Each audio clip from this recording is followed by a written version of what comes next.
Hello, this is a guy who likes fanfiction and is too lazy to read, so here is Starry Skies and Sweet Smiles, or alternatively, Edgelords are tamed by the power of love and oblivious dorks in audio form. Check the description for the links to the author. Chapter 11. Ingrid heard humming as she approached the stables. She paused at the sound, peeking around the corner.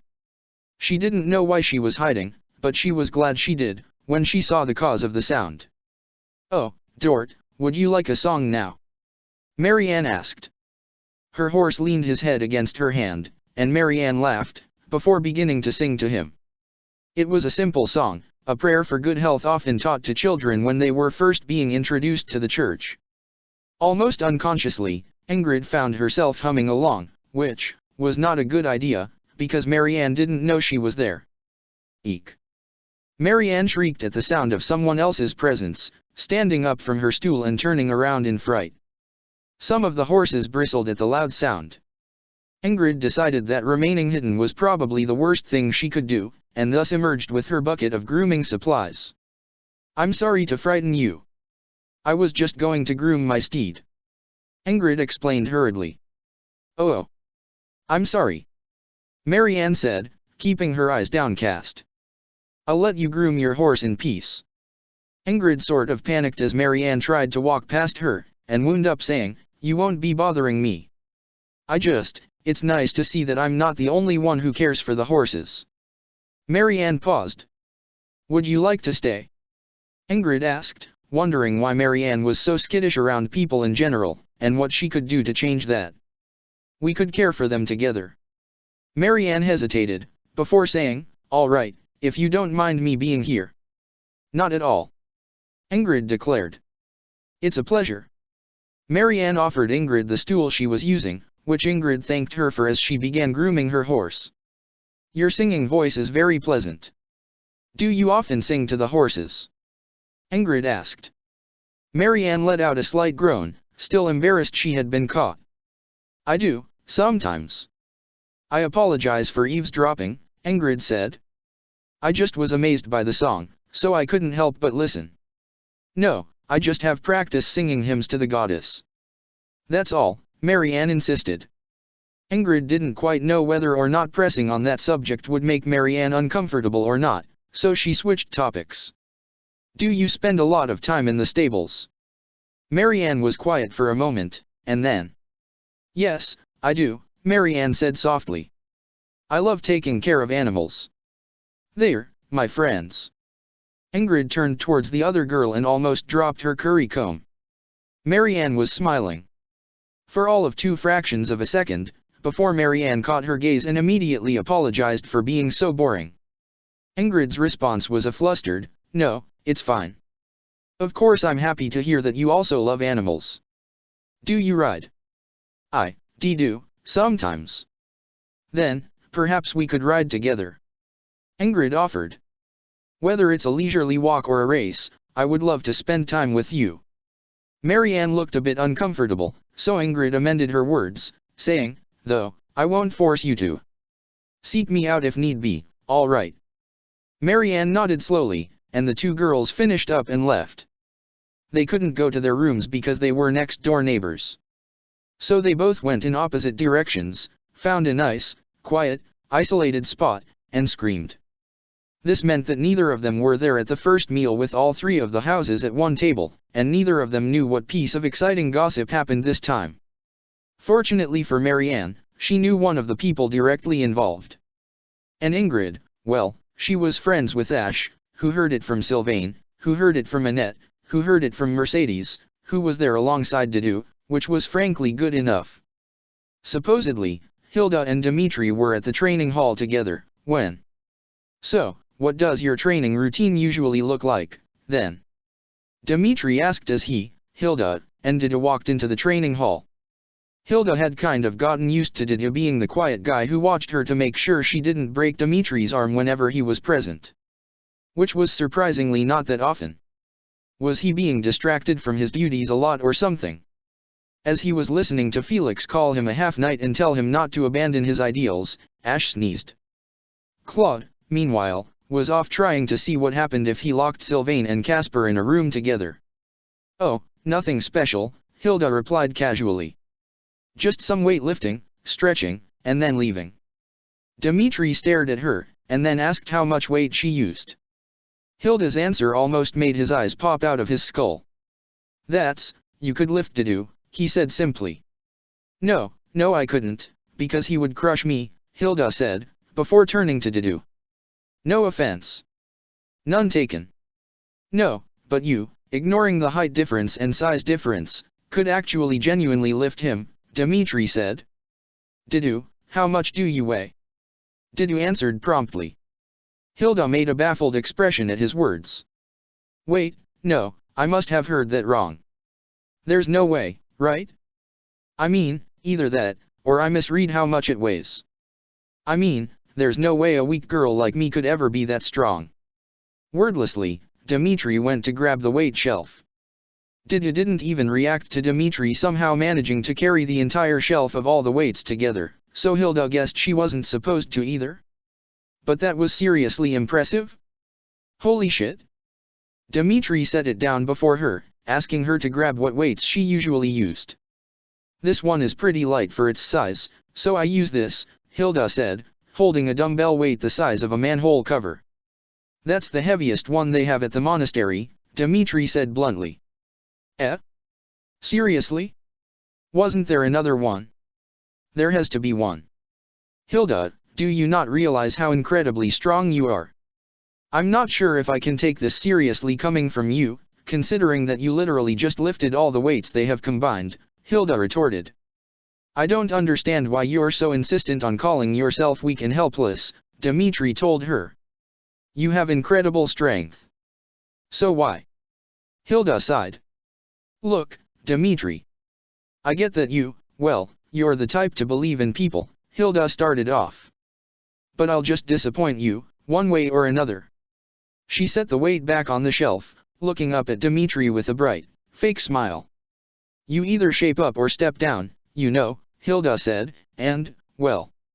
I chose to step down. It's less work that way. Dmitri could tell that she had a story she wasn't telling him. But, he didn't want to just let his friend keep doubting herself. So he challenged her to a sparring match. It worked great last time. As Didu was putting away the shelf, he sighed in exasperation and went to call for Mercedes. Dmitri and Hilda's sparring match started off with weapons being used. And then Hilda managed to break Dmitri's practice lance in half, forcing him to discard it. She threw away her axe too, just to be fair. They were then forced into unarmed combat. Which was a problem in many ways, because both of the people involved were insanely strong, and as the fight went on, they were forgetting more and more of their usual restraint. Such as, "You just threw me through a wall?" Hilda screamed, getting up from the rubble and charging back at Dmitri with nothing but her fists. "What the hell, Dmitri? I apologize." Dmitri replied as he dodged a punch, before realizing something. "You just stood back up. Isn't that the bare minimum of what to do in a fight? Reconsider your definition of bare minimum, would you?" Dmitri retorted, kneeing her in the stomach. Hilda retaliated by head-butting him in the chin. "Would you like some cookies?" Mercedes asked Didu, a picnic basket at her side. She had a smile on her face, even as Dmitri began to laugh and up the ante. "Perhaps afterwards," Didu answered, watching the fight to ensure that there were no serious injuries. In the end, Professor Byleth stopped the fight, because they were getting alarmingly close to actually breaking more of the training hall. "No, she managed to stand back up? From His Highness' strength?" Ingrid asked in disbelief. "I couldn't believe it either, but then Felix complained about having to wait for the hole in the training hall wall to be repaired." Ash exclaimed. "That's incredible," Ingrid said. "It really is," Ash said. "And, well, we ought to try harder to help them." "Huh. I want to repay them for their kindness," Ash admitted. "And, well, don't you think that, since they're so strong, they could be like the knightly couple? Dash from the Valentine Accord." Ingrid finished off, eyes dazzling. "They could subjugate all their enemies together. Protect the weak and defeat the wicked." Ash added. "Bring a new era into this world. An era of justice and righteousness." The two were completely fired up. "You're right," Ingrid exclaimed. "For the sake of that glorious future, we must work harder. Let's go talk to Claude right away." "Your Majesty," Hubert said in a dark, ominous tone. "It seems that there are two more conspirators with that man's plots. They tried to hide their scheme with codes, but I've easily deciphered them. Shall I make them disappear?" "No, it would bring up too many questions to do so now," Edelgard replied. "For now, we must simply observe and anticipate his plan." Somewhere, Claude sneezed. Chapter 12. Professor Manuela was hungover. She was leaning her elbows on the table before her like she could barely keep her body upright without it. Her voice was strained and tired. She seemed like she wanted nothing more than a nap in one of her own cots. This was a fact that Hilda noticed very easily as she and Dmitri were sitting before her in the infirmary, getting lectured on how they couldn't just keep breaking things in the monastery. Dmitri was very ashamed of his actions and was actually taking the half-hearted, "I don't care but I'm supposed to tell you this," scolding seriously. "This day can't get any worse," the teacher mumbled under her breath. "First a rejection, next, I have to do my job? What a travesty." Hilda jumped on the chance. "I heard you wrong, right?" Hilda asked. "You? Rejected? How could anyone do such a thing?" "I know," Manuela exclaimed, before pausing to groan and hold her head. "For such a stupid, flimsy reason. That person must have been stupid, to pass up such a gorgeous woman." Hilda trailed off, gauging Manuela's reaction. She perked up at Hilda's words, and it took all of Hilda's self-control not to snicker and tell Dmitri that they were free.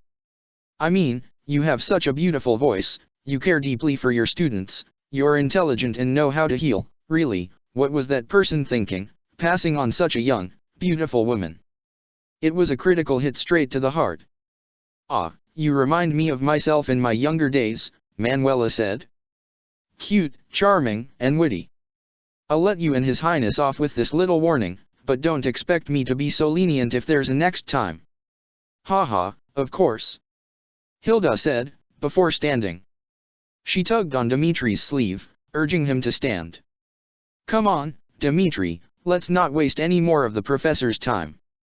Wait, that's it," Dmitri asked as he stood. "There's no additional punishment."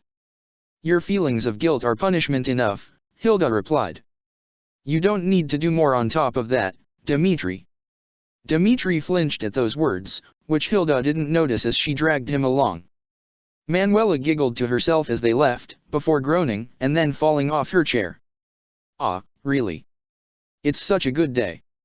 It would be a waste to be stuck up inside being scolded all day," Hilda declared happily, stretching her arms out above her head as they walked outside. The path they were following was rather empty, most likely from people heading for meals or the library. Dmitri was silent, still feeling guilty about his actions. Hilda stopped walking, turning to Dmitri. "It was an accident, okay?" she told him. "No one got hurt, they'll have the wall fixed by the festival, everything's fine." "Even so, it was truly my fault for losing control," Dmitri said. "You could have died a death you didn't deserve, all because I foolishly lost control of my strength, because of my bloodlust." Dmitri sighed, his expression turning bitter. "I never want to experience that feeling again. I hate the idea, I hate it, myself, so, in order to remind myself why I must keep my power in line, to save it for only the ones I must enact vengeance upon, wouldn't it be better to face some sort of punishment?" Hilda's eyes widened as she realized the gravity of his feelings. Then, she got an idea.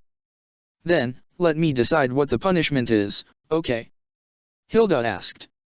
"I'll make sure you don't forget." Dmitri agreed, and, well. Hilda dragged him along even more, but when he refused to go into her room, saying it was improper, she simply measured his wrist and retreated inside. He had seen her prepare some sort of twine and blade before she told him not to look. Perhaps she would repay him with an injury in kind? "Close your eyes," Hilda ordered, her voice close to her door. Dmitri did just that. He heard her door swing open, then footsteps approaching him. A warm hand took his, getting him to stretch his arm outwards. There was a moment of silence, when Dmitri felt nothing but something occasionally brushing against his wrist, when Hilda announced that he could open his eyes. Something was tied around his wrist with a pretty bow, azure and silver beads resting on a black ribbon. Huh. Dmitri stared at the bracelet in confusion. It's something I whipped up on a short notice, so it's pretty plain, Hilda said. But when you look at it, you have to remember me, okay? She smiled up at him cutely, tilting her head to the side as she added, that's how you'll remember to keep your strength in line from now on, so don't beat yourself up too much. Dmitri hesitated, before pulling his arm back to his side. I appreciate the thought, Hilda, but I can't accept this. I'll just end up breaking it. Don't worry about it, I can make you a better one, Hilda replied easily. Are you sure? Dmitri asked. Yeah, it's fine. Hilda exclaimed, already a bit distracted by the thought of using charms on the next bracelet. Or maybe something more durable than a ribbon, maybe twine. But, wouldn't that be uncomfortable? Hilda was so lost in thought that she didn't notice Dmitri's complicated expression. Oh, now I'm excited. Let's go to town and buy some charms. Hilda exclaimed.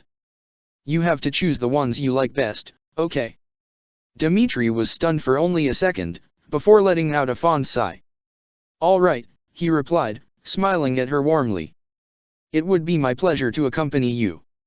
Chapter 13. Claude had a list inside his head, a list of people he hadn't quite figured out yet. Entry 1 and 2 were Edelgard and Hubert respectively, which seemed fitting in many ways. Though, he wasn't one to back down from a challenge. Hubert, huh? Claude said out loud to himself in the isolated garden. He's always so close to the princess. No doubt that, if I were to approach her, he'd show up. He grinned as he thought a bit more. Perhaps I should, then. How else could I figure him out, right? From the shadows, something stirred. The dining hall was chaos. Someone should have told Edelgard that the second time the three houses ate together, it would involve so much, everything. Several tables were pushed together to make one long enough for everyone in the three houses. And, at one end, there was screaming. Go! Go, go, go, go, go! Caspar cheered, cupping his hands around his mouth as if his voice alone weren't enough to reach the people arm wrestling in front of him. Geez, Raphael, you're trying, right? Leonie asked smugly, her arm not budging an inch. Course I am.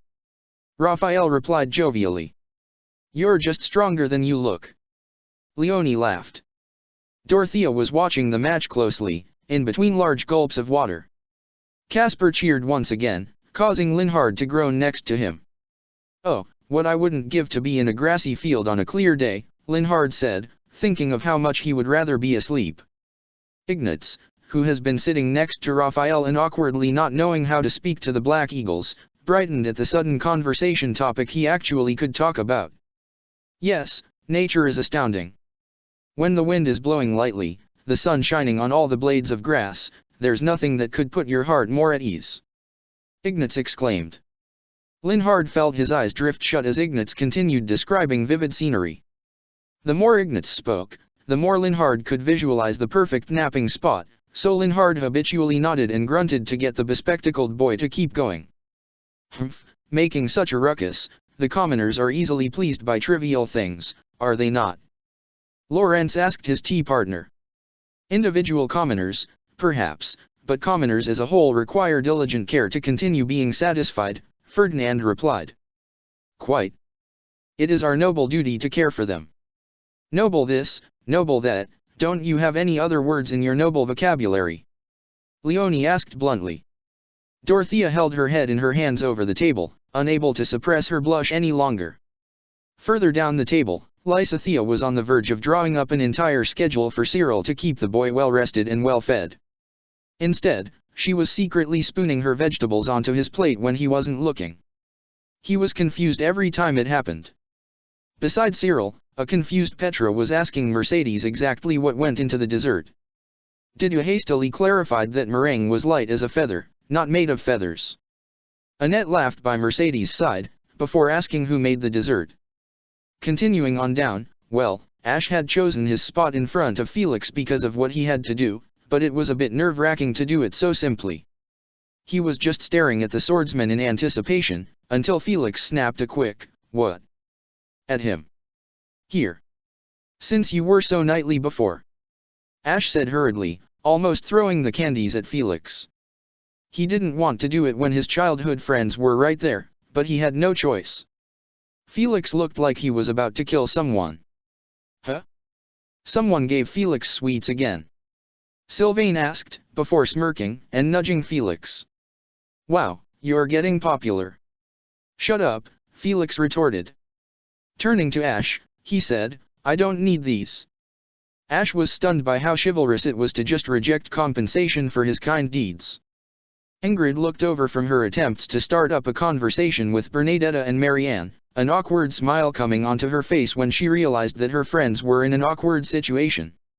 And then Annette asked if she could take the candies, and Ash gave them to her.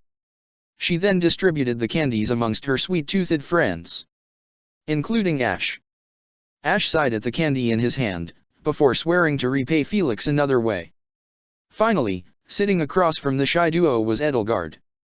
And, next to her, were Hilda and Dimitri. Hubert was out shadowing Claude, because there could be nothing more suspicious than Claude failing to show up to the lunch that he had invited Edelgard and her house to. So, Edelgard alone was watching to see how effectively Hilda had manipulated Dimitri. And she was scared. "That bracelet of yours, it's new, isn't it?" Edelgard noted. Dimitri paused, before nodding. "Yes, it is. I didn't think anyone would notice."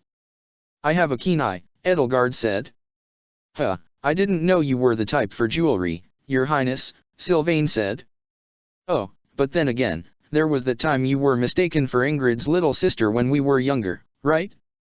Maybe it's just a return to your roots." Ingrid lightly swatted Sylvain's shoulder. "Are you trying to embarrass His Highness or something?" "Of course not." Felix rolled his eyes beside them. Hilda laughed. "Oh, please keep going. I would love to hear how this story ends." "Please do not do that," Dimitri asked bluntly. "Don't worry, meet up with me later, and I'll tell you all the stories you want," Sylvain offered, winking at Hilda. Both Ingrid and Felix groaned at him. "Please don't flirt with anyone either," Ash piped up to add, "because please don't flirt with His Highness's battle knight future girlfriend." As Sylvain complained, Edelgard kept an eye on how Dimitri and Hilda interacted. Very amicably, rather comfortable with each other, but perhaps they were simply friends. Perhaps she could simply focus her attention on Claude while only interfering in this potential threat in quiet ways. But, well, Hilda mistook this for Edelgard staring at the bracelet. "Ah, wait, Princess Edelgard, please don't stare at Dimitri's bracelet too much. I made it quickly, there's no way it could stand up to your standards," Hilda exclaimed. "What?" Sylvain said in shock. Ingrid and Ash were making eye contact and communicating in an instant. And Edelgard, well, of course she picked up on the intimate gift. Of course she picked up on the fact that Hilda used princess for her, but nothing for Dimitri. Dangerous, they've bonded this much in so little time. "Claude, what are you planning?" she thought, before taking deep breaths to calm herself. It would be fine.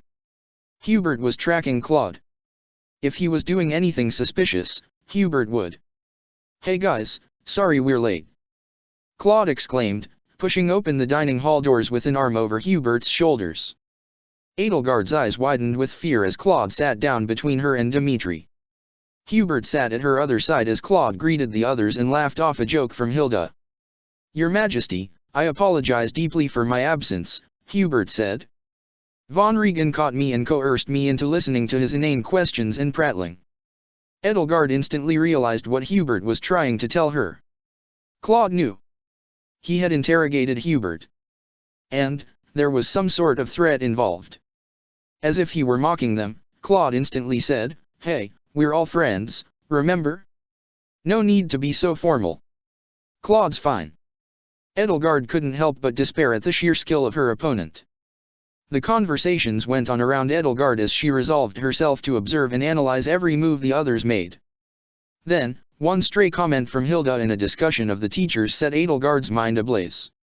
"You know, I kind of wish I was from the Empire," Hilda said simply. "If I was in the Black Eagles, then Professor Byleth would be helping out with each mission." Edelgard was reduced to staring as Claude joked about Hilda's betrayal.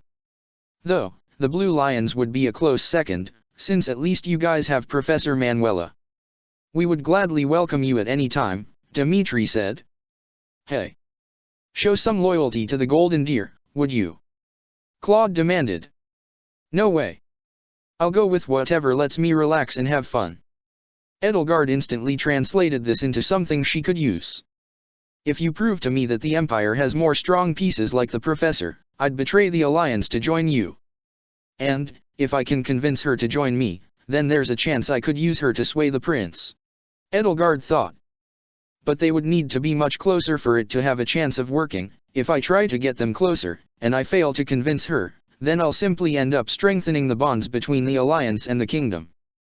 Edelgard took a bite of her meal as she sorted through her options. "Speaking of missions, what were you guys assigned to do again?" Sylvain asked. "The Blue Lions were supposed to subdue some pirates. There's this gang of ruffians and scoundrels running about, or so the rumors go," Claude said. "We're supposed to investigate them and stop them." "What about you, Princess?" Edelgard answered quickly.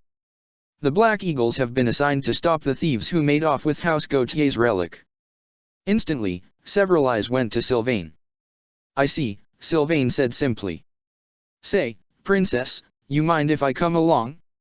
No one else should have gotten dragged into my house's problems." Edelgard paused, the pieces in her mind snapping together into a tentative plan. "I don't mind at all," she replied. "We would appreciate your strength." There was a noticeable quiet at their end of the table afterwards. Chapter 14. Dimitri had visited Sylvain's room out of concern.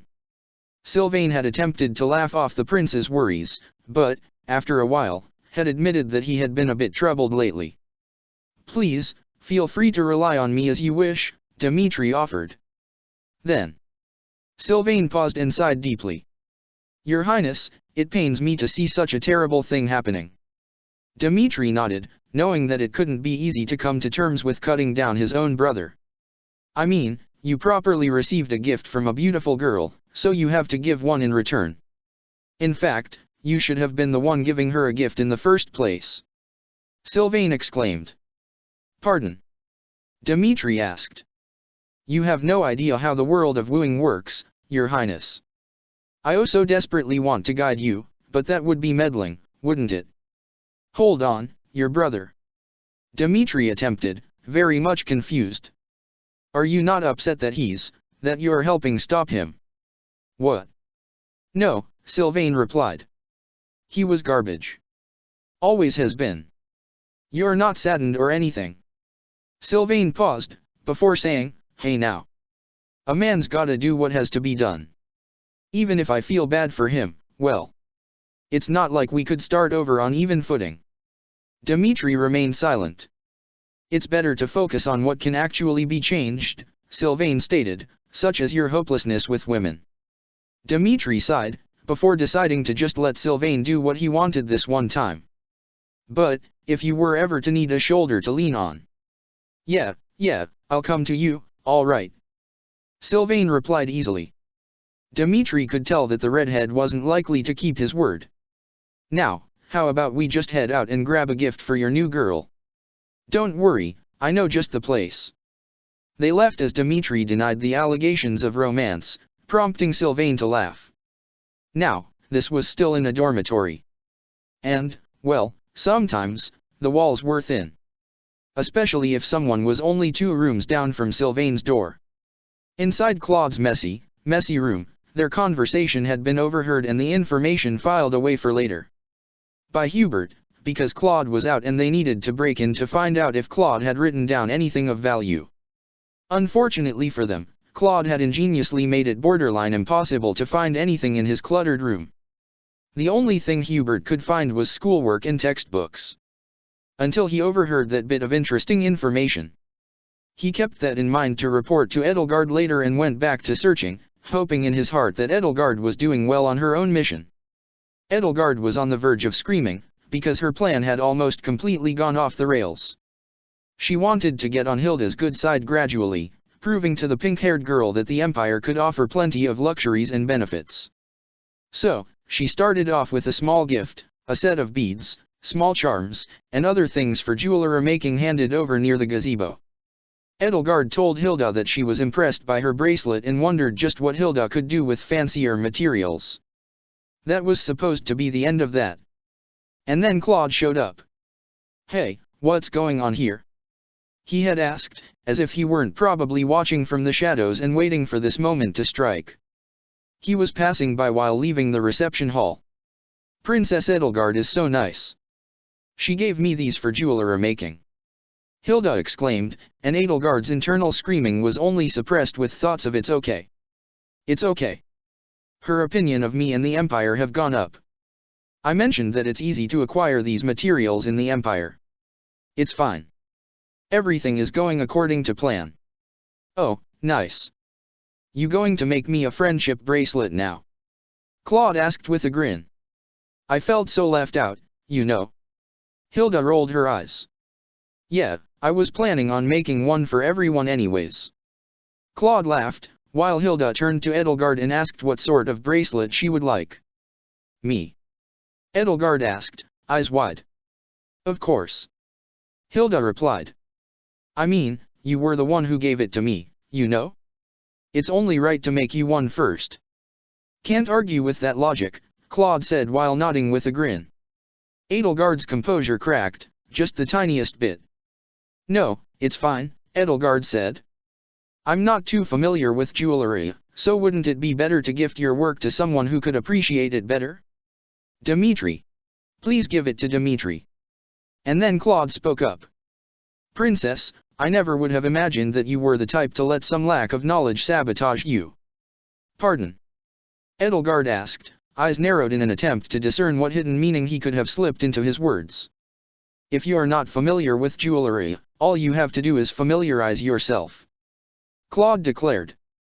"I'm sure Hilda can think of a good store to show you." Hilda nodded. "Don't worry. I know just the place." So Edelgard got dragged into spending time with Hilda and Claude. She made small talk about them regarding courses and schoolwork and other such trivialities, but she was on her toes. It felt like any second, one of them would drop a question that she couldn't answer without compromising herself. Actually, Hilda was pretty oblivious to what was happening. Claude was aware of Edelgard's anxiety, but figured she was just on edge from being around people she didn't know well. "This place is full of cute bracelets and necklaces too," Hilda said. "It's kinda inspiring to go through their wares. And, inside. Sylvain. I am not buying a betrothal ring," Dimitri cried out, having been tricked into the wrong section by the redhead one too many times. "Oh, exciting," Claude said. "Looks like you'll have a work of art soon enough, princess." "Look, I'm just saying, it might be useful," Sylvain replied. "I'm looking forward to it," Edelgard said politely. "Arg, that's enough. I'm not entertaining your farces any longer," Dimitri declared, storming towards the door. And then when he shoved it open, he was face to face with Hilda, Claude, and Edelgard. "Your Highness Sylvain had followed Dimitri to the door, only to pause at the sight. "Didn't expect to see you guys here," Hilda exclaimed casually. "You guys just leaving?" And that was when Sylvain decided, fuck it, he was already investing himself in other people's problems to avoid thinking about his brother, why not go all the way? "Actually, His Highness was just getting the door for me," Sylvain said. "Finally got a worthy gift for that lovely lady I've got my eye on. His Highness is looking for something too, but he's hopeless with what ladies like. You'll help him out, right?" "Sure," Hilda said, as Dimitri managed to ask what the hell Sylvain was doing with nothing more than his expression. Then, Sylvain went to leave, pausing only to whisper a soft, "Tell me if my childhood friend gets a date today." To Claude. Claude replied with a thumbs up behind his back. Edelgard was so distracted by the burning thoughts of what they could have possibly communicated in that split second that she completely failed to notice the others agreeing to split up to make traversing the store easier. It took Claude calling her name and pointing her towards the bracelet section for Edelgard to realize that she was alone with Claude. Oh no, was all Edelgard could think on the matter. Don't worry, Dimitri. I'll be sure to pick out something great. Hilda promised. What kind of things does this girl like? Colors? Necklaces, hairpins, bracelets, pendants. You would know better than me, Dimitri replied. It's a gift for you. A gift for me, huh? Hilda repeated absent-mindedly, before flinching. Me. Do you not want one? Dimitri asked. I do, but what's with this all of a sudden? Hilda asked, before realizing that Dimitri was messing with his bracelet. Is it to repay me or something? Dimitri nodded, smiling as he told her that he'd like to do something in return for all she had done for him. He did not mention what those things were. This let her assume that he just meant the bracelet and helping him relax, when he really meant something more like, hey, thanks for trying to keep me from going mad with revenge at people who don't actually deserve it. I mean, you don't really have to, I'm happy just relaxing with you, but if you insist. Hilda said cutely, clasping her hands together excitedly. Please, feel free to choose whatever you'd like, Dimitri answered. Oh, tempting. Hilda muttered to herself. It's a chance to go look at the super expensive jewels, but it's just plain mean to take advantage of Dimitri. She made up her mind and swore to get something cute, yet not that expensive. Even if he was a prince, she refused to make a dent in his pockets. Let's see, if it's price, then usually hair accessories are cheaper than necklaces and bracelets. They can still be expensive, yeah, but they generally use less materials due to the smaller size, Hilda thought carefully. Then, something caught her eye. A dark hair clip was resting among other accessories. It was rather small compared to the others, but it stood out from its lack of shining metal or jewels. Instead, it looked like the artisan made a simple bobby pin, then affixed a small flower at the curved end. Its petals were white, though the edges faded into pale blue. Is it an actual preserved flower? Hilda wondered. Or maybe, is it made of metal? It doesn't seem like jewels or anything. Has something caught your eye? Dimitri asked. Hilda nodded, before pointing out the hairpin that grabbed her attention. Dimitri called for the shopkeeper, who looked concerned that anyone actually bothered to look at that one. Sorry for the offensive sight, the shopkeeper said instantly, grabbing the hair clip from the display. It looks like my daughter was experimenting with jewelry again. I don't know how she got into the store case, but I could gladly redirect your attention to better. I want to buy it, Hilda interrupted. I mean, it's such a unique style. Hilda exclaimed. It manages to look just like a real flower. Hey, is your daughter here? How did she do it? The shopkeeper looked confused and flustered as she called for her daughter. A girl came from the back of the store, and her mother grabbed her a stool so she could actually look over the counter. The little girl was a bit shy at first, but Hilda's eager questions managed to pull some genuine enthusiasm out of her. I made the flower with cloth and stabbed the pin through it. The girl answered. I dipped it in wax and spun it to let it dry, and it won't detach from the wire now either. The color was from dipping just the ends in colored wax. Incredible. Hilda said with a smile. I'll definitely be looking out for more of your work. Dimitri couldn't help but grin at the sight. He handed over a few coins. The little girl presented the hair clip to Hilda with a proud smile. Her mother, looking on from the side, was grinning. Hilda brushed a lock of hair behind her ear, fixing it in place with the clip. Wow, miss. You look really cute. The girl said while applauding. Hee, thank you. It's thanks to you that I can look so cute. Hilda said, before turning to Dimitri. Thanks for the gift. Of course, Dimitri said as they started to move away from the counter and back to Edelgard and Claude. And, well, as they were walking, he let slip a, you look rather fetching. He immediately backtracked, because, and not that you weren't attractive before, but with the hair clip, I mean, you look good. Hilda laughed, but he knew she didn't mean to embarrass him. Thanks, Dimitri. And then they reached Claude. And not Edelgard. Where has Edelgard gone? Dmitri asked. She, just left, Claude said. What did you do? Hilda asked bluntly. And Claude answered. I think I just accidentally got a date. Chapter 15. Sorry to pull you away from your new pal, princess, but it just had to be done, Claude said as he brought Edelgard to the bracelet section of the store. But hey, look on the bright side, we get to browse without all the blushing bluster and flustered flirting. Edelgard felt her blood run cold. He knew she was trying to turn Hilda over to her side. He had deliberately separated the group. No. Pretending to be oblivious to her sudden burst of internal rage, Claude asked, Oh, hey, this one matches your eyes. What do you think? Edelgard was trying way too hard to regain her composure, so there was no way she could even spare a glance at the bracelet. Breathe, she told herself. Maybe he wasn't trying to show off his skills and knowledge just to anger her or prove he was one step ahead. Maybe there was another reason. After all, he had invited the Black Eagles to the joint dining table.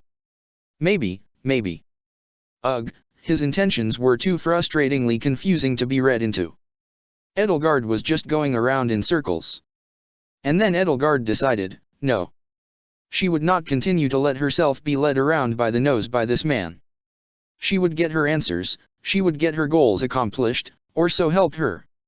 So, Edelgard kinda sorta snapped, but in the small, heavily repressed way that made her seem calm.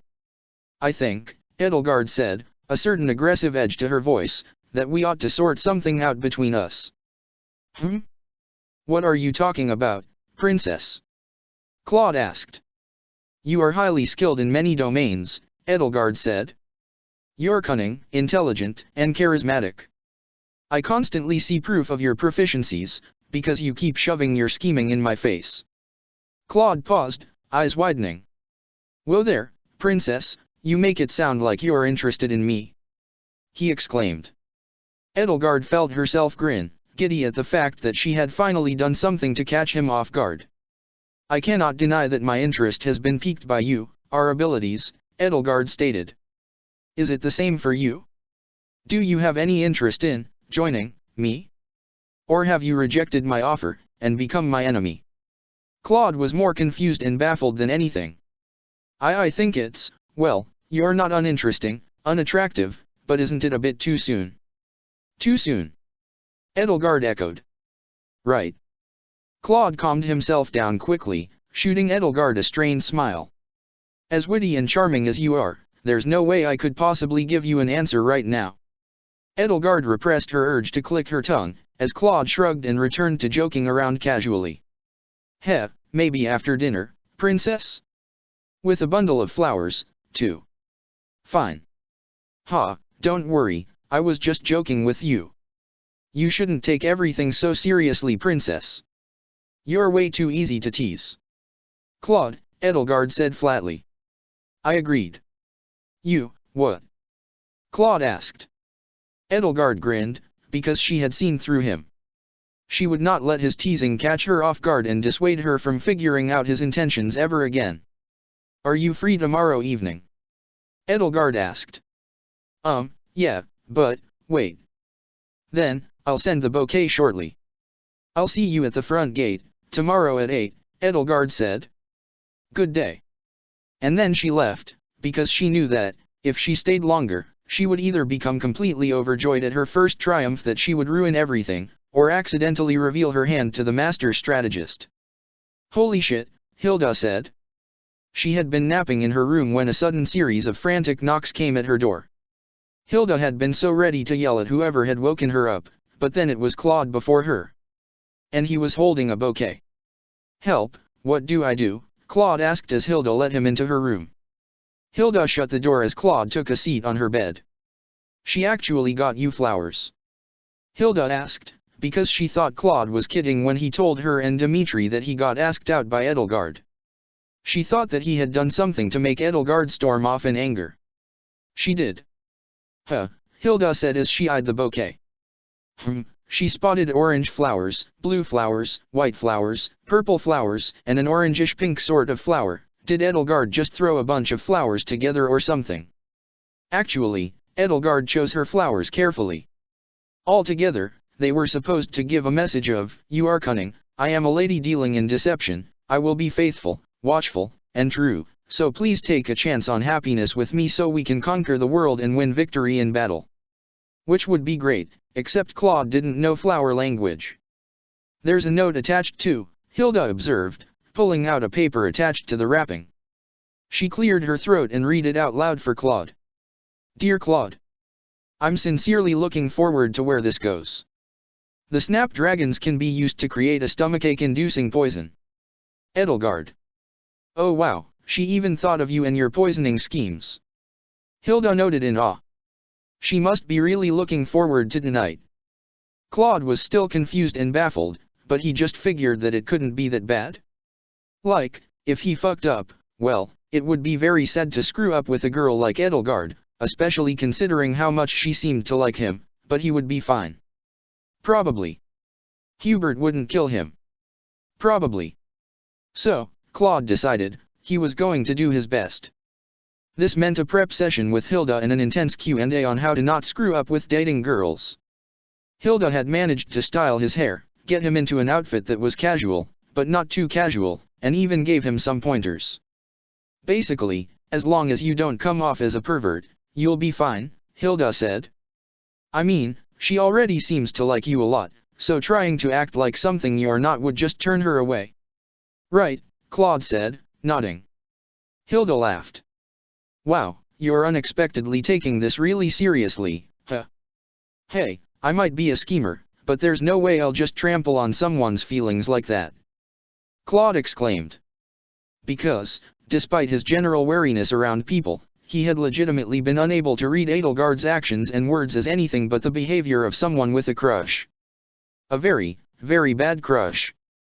They went about preparing until it was just about time for Claude to leave. "Well, tell me how it goes," Hilda said, escorting Claude to the door like a parent at the wedding aisle. "Heh, of course. I'll need someone to brag to afterwards," Claude exclaimed as he went out into the hallway. "Or a shoulder to cry on when you're done," Hilda shouted at his retreating back. And they laughed, and Hilda stayed awake. She wanted to be awake until the moment Claude returned, so she could hear all about the date. So she paid careful attention to the sounds outside her slightly opened door as the night went on. As the night grew darker and darker and the silence stretched on, she began to wonder just how well that date went. But when Hilda was about to throw in the towel and go to sleep, she heard footsteps. Quick, quiet footsteps, but they were loud against the almost stifling silence of the sleeping dorms. Hilda poked her head out through her door, just as the footsteps passed by her room. A tall figure was walking through the hall quickly. Hilda thought she caught sight of blonde hair. Against all her better judgment, Hilda decided to follow after that person. The candle she had been using to illuminate her sketches was just about to go out, but she brought it anyways. Better than nothing in the darkness. Locking her door behind her, Hilda crept through the hallway. It seemed like an eternity of wincing at every creaking step and watching for every shadow too dark before she reached the stairs. She emerged by the greenhouse.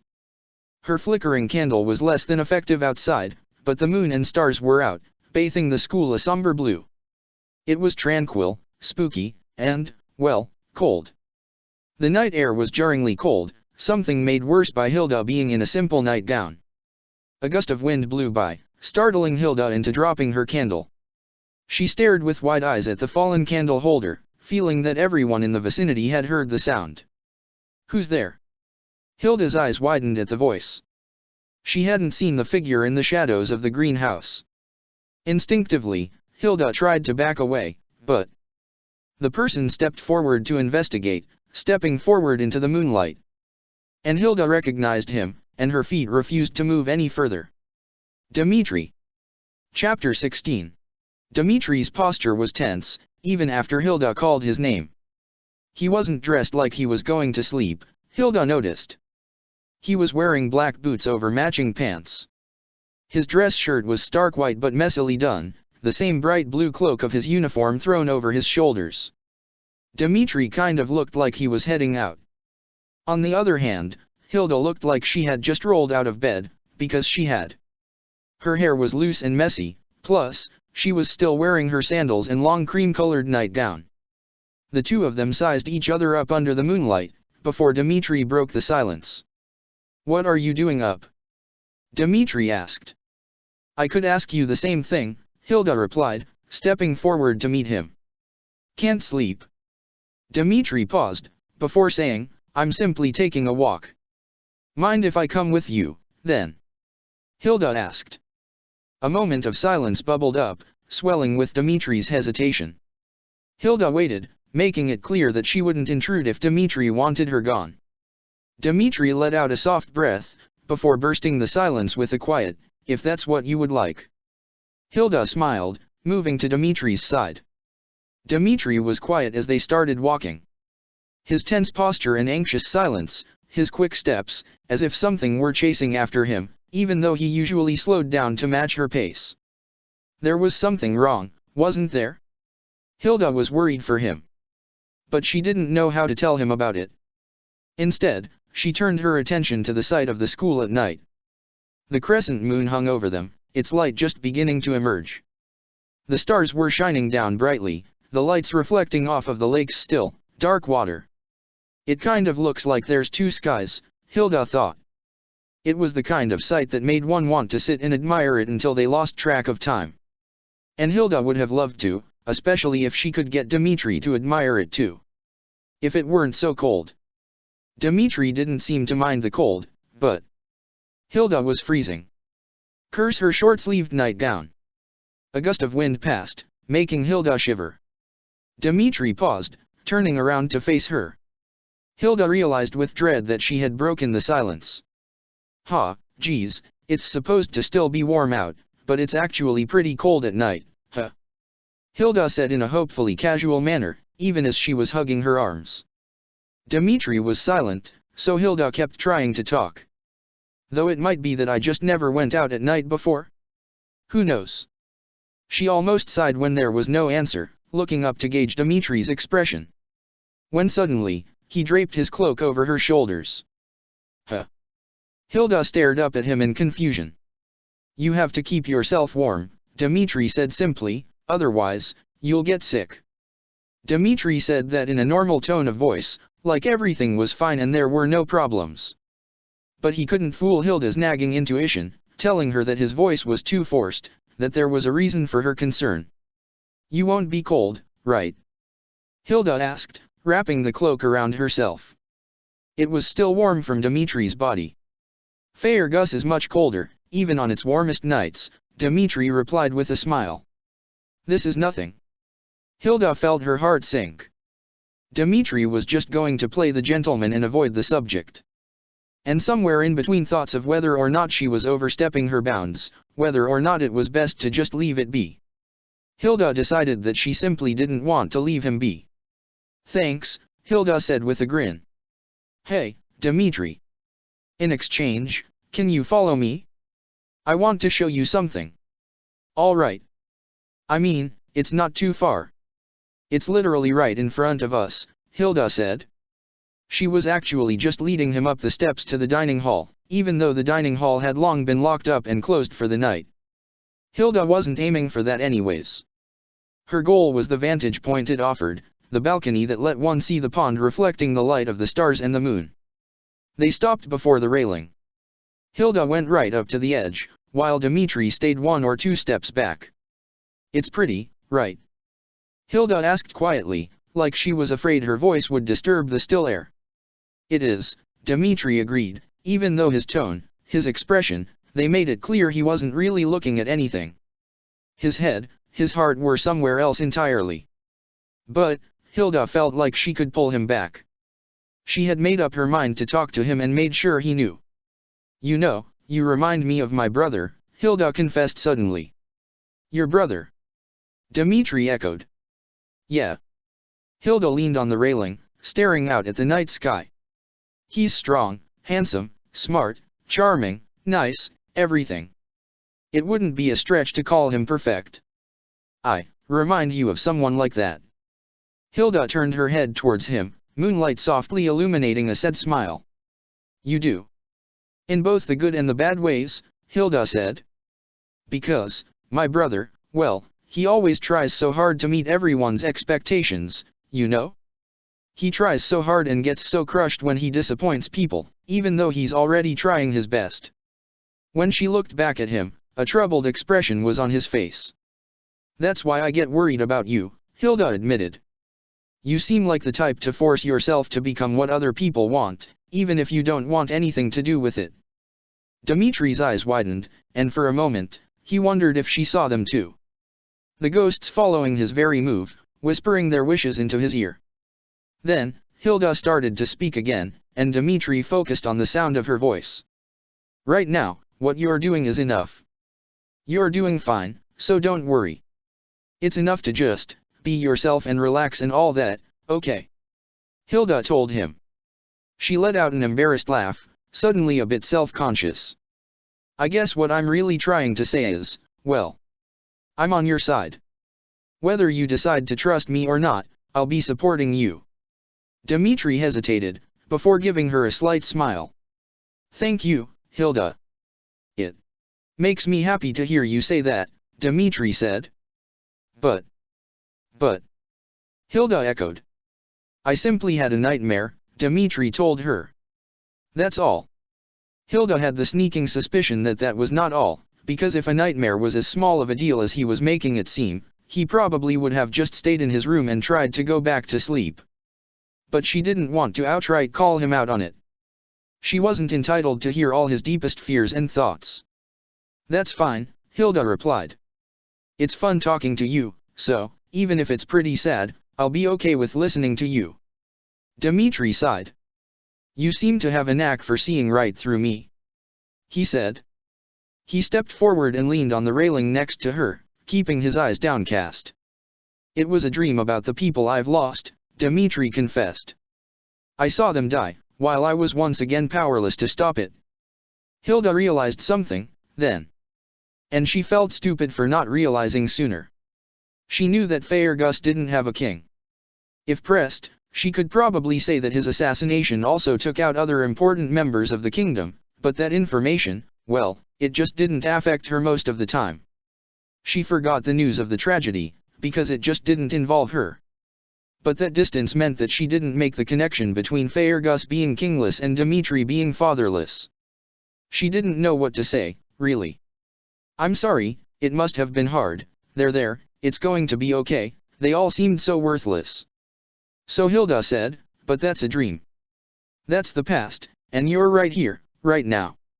And then she backtracked, because that was probably a terrible thing to say. I'm not telling you not to be sad or anything, but... Hilda hesitated, feeling like saying, you're alive right now, so you should let go of the past and enjoy it, would only make things worse. But it's fun spending time with you. I'm glad that you're alive. So, if I can help you, or if you just want to talk to someone, or if you want to relax, you can talk to me.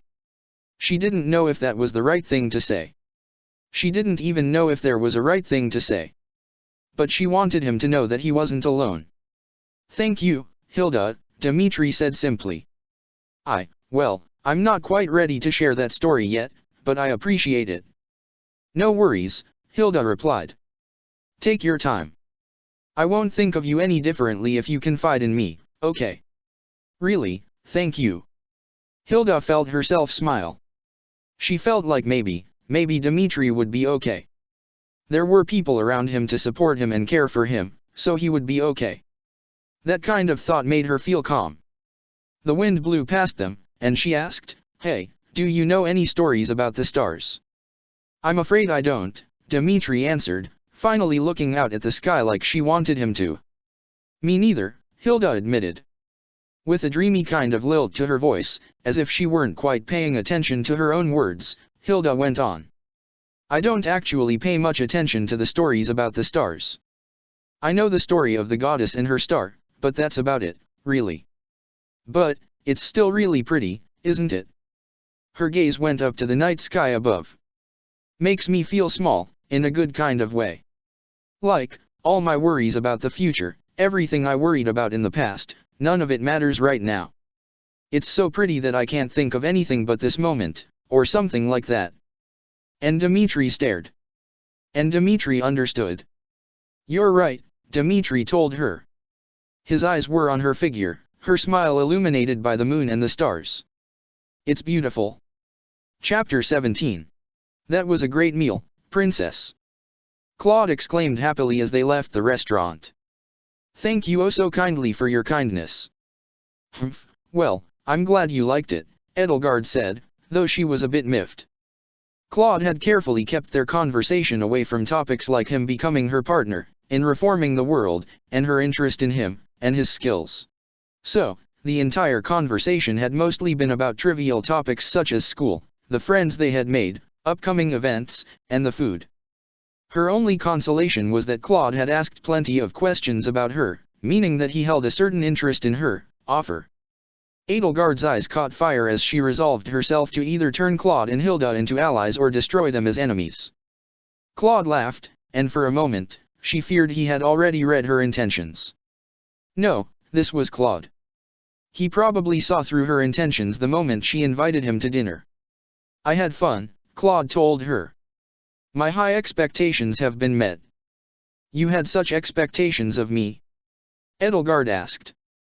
Of course. After seeing all the effort you put into it, I couldn't help but get excited. Claude declared. I mean, you didn't just get info on my fave foods from Teach, you also got me those flowers. Huh. How did you find out about me asking them? Oh, a guy's gotta have his secrets, Claude said in an unnecessarily cryptic way, because Byleth had just up and informed him without any action taken on his part. Edelgard immediately took that as a sign that Claude was even more dangerous than the professor, which only made her more determined to recruit him. If she didn't have him as an ally, he would probably be her most dangerous enemy. Intriguing, Edelgard said with a smile that could be, and was, interpreted as flirtatious. Will I ever get the chance to unravel them? Heh, we'll see about that, Princess, Claude answered. How about next time, I show you one of my favorite spots? Edelgard's eyes lit up at the invitation, the thought that she was getting somewhere with him. Though, of course, she quickly cleared her throat, hiding a polite grin behind her hand. I'll look forward to it, she replied. And then Garreg Mach's walls jutted out before them, the lanterns of patrolling guards lighting up some of the shadows in town.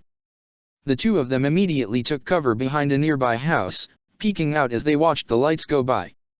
Though, before we do that, we'll have to get inside before anyone catches us out after curfew, Claude said. I'd hate for this lovely evening to end on such a sour note. We won't get caught, Edelgard promised. There's a large crack in the walls behind the greenhouse. You'll have to struggle a bit due to your size, but as long as we can avoid the guards' gazes, we will make it back inside. Heh, I do pride myself on always getting myself out of tight situations, Claude remarked, internally filing away a question of why do you know this for later. So, are we sneaking by, doing a distraction, what? Edelgard summoned fire in her hand. Whoa, okay, let's not do that, Claude said quickly. What? We're close enough to a pond, they'll be able to extinguish it. Claude didn't even know how to react to that, so he simply said, we're hiding in the shadows, but your ball of fire is not helping. Plus, they're gonna be able to see where it came from. Edelgard nodded, seeing his point as she extinguished the flames. Of course, this led Edelgard to believe that his problem with arson as a distraction was only strategical, and not him, you know, having a problem with wanton arson. What would you suggest, then? Edelgard asked. Claude paused, looking their surroundings over. Random question, how good at you at acting? Claude asked. I can't believe you telling me that I'm the only one, when you had so many other girls under your thumb. Die. Gah. Shit, that's oof. Damn it, woman, will you stop fucking hitting me for a second? No. Give me back the pieces of my broken heart, asshole. Something large crashed against the ground. Small, metal objects jingled. I'm leaving you. Repent on your actions. Hey. That's my wallet. Damn it bitch, I'll kill you. That last bit was very, very loud. Loud enough for a concerned guard to check out the disturbance. He followed the source of the voices, noticing some scattered coins and faint footsteps leading away from the monastery. He did not notice the pair of teenagers rushing out of the bushes and running for the wall. Edelgard went first, showing Claude the crack in the wall and how to duck through it. She went first and then pulled him through. The two of them collapsed on the ground, chests heaving from their sudden sprint and adrenaline. And then Claude started to snicker. "What?" Edelgard asked. "Give me back the pieces of my broken heart? Are you a poet or something?" "It was your idea," Edelgard said defensively, before she remembered the late hour and rule breaking. She quieted down, adding, "And besides, you seemed much more into your role than I was." "What can I say?" Claude replied. "I might have been born for the stage." Edelgard let out a sigh that could have been a laugh, but could have also been tired. "Well, it's probably about time we retire for the night." "Thank you for accepting my invitation," she said as she stood, dusting off her legs. "No, thank you for inviting me. I definitely wouldn't mind doing it again." Edelgard could hardly repress her smile as they ascended the dormitory stairs together. Just as they reached her room and Edelgard prepared to say her goodbyes, Claude spoke up. "Oh, before I forget," Claude whispered secretively, reaching into his pocket. "My apologies if it's a bit flattened and crumpled, Your Majesty." Edelgard stared with wide eyes as he presented her a flower. "I could only grab one from the greenhouse before I got caught, but I hope it's a good enough reply," Claude said. Edelgard took the flower with anxious fingers. In the darkness, she couldn't make out its shape or color. "Thank you," Edelgard said with a smile. "Good night, sweet dreams, and see you in the morning, Princess," Claude told her as he walked off. Edelgard waited until he had put a significant distance between them, then rushed into her room. As quietly as she could manage, she shut her door, grabbed a book, and lit a candle. She flipped through the pages of her borrowed book on flower symbolism, coming to a stop on one page. She compared the flower in her hand to the illustration and found a match. "A solid carnation means an acceptance to an implied question," Edelgard mouthed the words, her heart swelling with hope. "Yes. It's happening," she told herself excitedly, though she still took care to say it quietly. It worked out. And well, she was trying to be quiet. But, even when you were trying to be quiet, in a dorm with thin walls, it was really hard to not overhear things. Especially if you were next-door neighbors. Holy shit, Hilda thought as she laid on her bed. She and Dimitri had returned moments before Claude and Edelgard did, and she had been trying to sleep, but Edelgard is actually really into Claude. Hilda realized. That's the only explanation. Chapter 18. "It seems that there might be a new nightly couple around here," Ingrid said to Ash in a dramatic stage whisper. "Isn't it incredible? When her strength and his wit are combined, they will never fall." Ash replied. "Guys, I'm right here," Claude said, because they were in the dining hall, having lunch. "Don't forget that they snuck out together, had dinner, and came back oh so very late in the night," Hilda added. "Eh? Are you Sylvain?" Ingrid asked. "Huh?" Sylvain looked over in confusion, as Claude scoffed, offended. "What seems to be the problem here?" Edelgard asked as she walked in, Hubert at her side.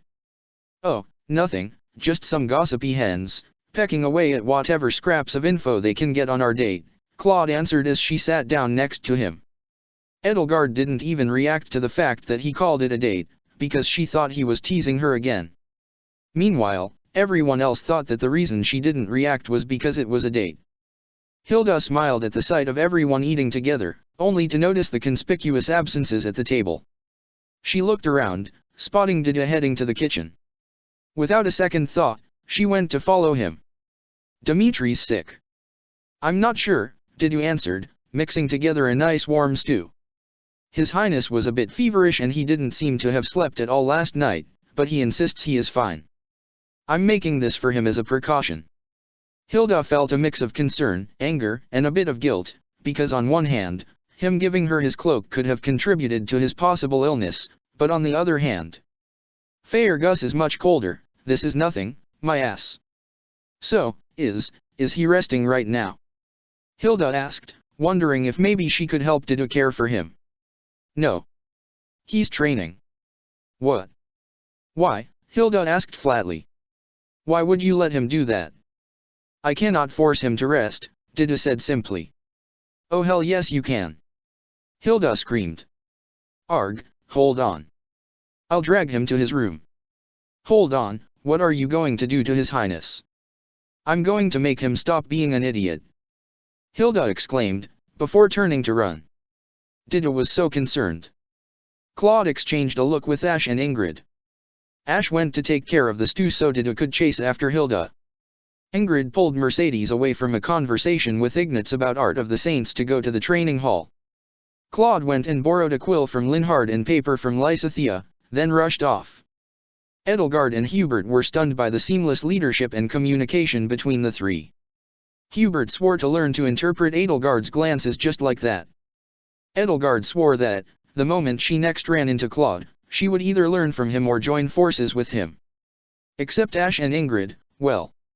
Claude promised to write down everything that happened that we might miss. Ash thought as he stirred the stew. There's no way we could resist taking care of the sick, scene like in the tale of the masked knight. Ingrid thought as she helpfully grabbed a bowl for the stew in advance. Dmitri had been hacking and slashing his night terrors away. The movement, the burning of his muscles helped to distract him from his thoughts.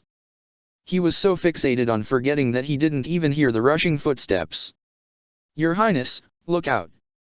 Dmitri reacted too late. A pigtailed flurry of pink rushed in and kicked the practice lance out of his hands. The spear fell to the floor, broken into pieces. Why are you training if you're sick, idiot? Hilda demanded, stomping towards Dmitri. If the cold and lack of rest didn't make you sick, the exercise will.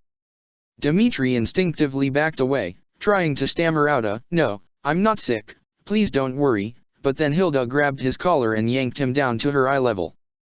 Dida rushed to keep Hilda from punching Dmitri in the face.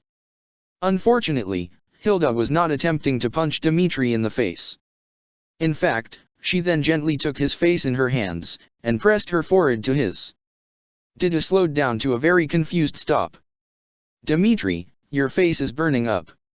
Hilda exclaimed. Dimitri's answer was a sputtered out, what are you doing? Checking your temperature, Hilda said as she pulled her face away. She was so casual about the matter because that was how she was always cared for if she was sick at home. Ugh, look, your face is bright red. That. You are going back to your room and sleeping. No protesting. Hilda exclaimed. And then, right in front of a baffled Didu, she lifted Dmitri into her arms in a bridal carry. Wait, what, and no, what are you doing? Getting you in bed. Mercedes passed by them as she made her way into the training hall, blatantly staring at the scene. So, are there any injuries for me to take care of? Mercedes asked. Quit struggling, Dmitri. I might drop you. It's a definite possibility, Didu answered. Mercedes kindly got the door for Hilda so she could carry Dmitri into his room. Didu had very little idea how to react, because on one hand, Dmitri wasn't ordering him to stop Hilda, plus this was a girl Dmitri was fond of, but on the other hand, it was very likely that Dmitri's dignity wouldn't survive the day. And, well, somewhere deep down, he knew that letting Dmitri go on like that couldn't be good for him, but Dida was too loyal to even consider defying Dmitri. Okay, first of all, you need to change your clothes. Hilda exclaimed, carefully dumping Dmitri on his bed. What? Dmitri demanded. You can't rest in sweaty clothes. You need to get changed. Oh, I think I have some medicinal tea in my room, Mercedes said, completely oblivious to the mood. Shall I grab it? Hilda nodded, and Mercedes went off. Didu, could you grab Dmitri some clothes please? Hilda asked, because she didn't want to go through Dmitri's drawers. Dida nodded. I'm fine, Dmitri insisted, it's not even an illness. Dmitri, you are not staying in those clothes, Hilda retorted. You are going to take them off, or they will be taken off for you. So, in the hallway, Ingrid was approaching Dmitri's door, because she was carrying the recently finished stew. Of course the moment Ingrid got close enough to Dmitri's room to hear anything was the exact moment Hilda said that. Ingrid completely froze, because the door was closed and Dida wasn't saying anything, so she had no idea that she hadn't overheard two people alone in a bedroom, with one telling the other to take off his clothes or have them taken off for him. Ingrid wound up giving the stew to a confused Mercedes, because she was not going near that room. She was not going to see her childhood friend doing anything of the sort. The people inside Dimitri's room were completely unaware of Ingrid's internal screaming. Hilda had actually sat in the corner with her back turned as Dimitri reluctantly changed. Mercedes dropped off the tea, the stew, and the necessary utensils for having both, before coming up with the great idea to make Dimitri some more snacks for later. That sounds like a great idea. Hilda said. Did has been teaching me well, so I'll do great. Mercedes exclaimed, and Dida nodded. And then. Oh, I know. I'll show what I learned to Annie. Mercedes decided, making the other three flinch. That way, we can both improve our cooking. Mercedes no. Unfortunately, Mercedes had already ran out of the room. Dida seemed very distressed, looking between Hilda, Dimitri, and the door frantically. Then, he made a decision. I am entrusting His Highness' safety to you. Dida declared, rushing after Mercedes to keep Dimitri from being poisoned. That was the nicest thing he's ever said to me, Hilda said. She grinned as she turned to Dimitri, holding up the stew. Can't let him down, right? Hilda, do you really need to make such a fuss over me? Dimitri asked. Of course I do. Hilda exclaimed, pulling his desk chair up to his bed. I'm not going to sit back and let you destroy your body. Dimitri's eyes widened, as Hilda lifted the lid off the container of stew. Now, Dimitri, Hilda called out sweetly, grabbing a spoon from Mercedes' thoughtful bundle of materials. She got a spoonful of stew and smiled. Open wide, okay. I can feed myself. Dimitri protested, blushing. Yeah, but. Hilda deflated a bit, eyes downcast as she said, I kinda feel like it's my fault, you know? Like, I'm the reason you gave up your cloak, so I should take extra good care of you to make up for it. I don't want you to keep getting hurt because of me. Dimitri hesitated, her words resonating with a part of him. And then he relented. Just this once.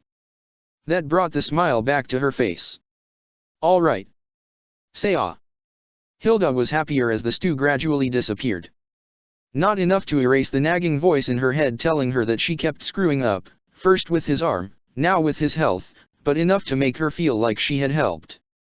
She had laid a damp cloth over his forehead, then started talking by his bedside. First it was about Edelgard and Claude, then it was gossip she heard. Apparently Sylvain and Casper had an argument the other day.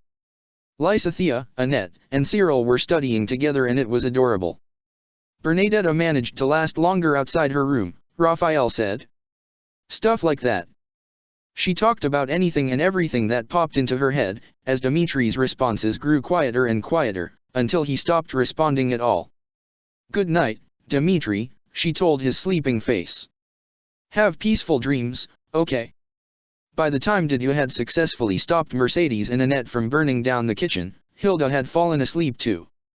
She still sat on his chair, but she had leaned forward until her torso reached Dimitri's bed, her crossed arms making a pillow for her head. Actually, upon closer inspection, it seemed like she had unintentionally rested her head upon his lap. Dida would have tried to wake them, but Dimitri had a peaceful smile on his face as he slept. Dida decided to simply leave them be. The next day, Hilda got a note thanking her for helping the prince rest. Chapter 19. The sound of weapons clashing against each other rang out in the training hall. Most people had learned that Hilda plus Dimitri plus training hall equals property damage by now, but Hilda and Dimitri weren't the ones fighting. They got banned from sparring until the walls were reinforced or Professor Byleth got there. Whichever one came first. Professor Byleth and Geralt were the only ones definitely capable of surviving getting between the two of them. That said, Geralt often had a mission to do, while Byleth seemed to have a knack for getting there just in time to prevent major damage. No, the two of them were watching a brawl between Claude and Edelgard. The two were fighting with axes, and they got quite the crowd. Meaning, actually everyone in their classes. Go, Edelgard! Hilda screamed. You're a dear. Claude protested, dodging a swing from Edelgard.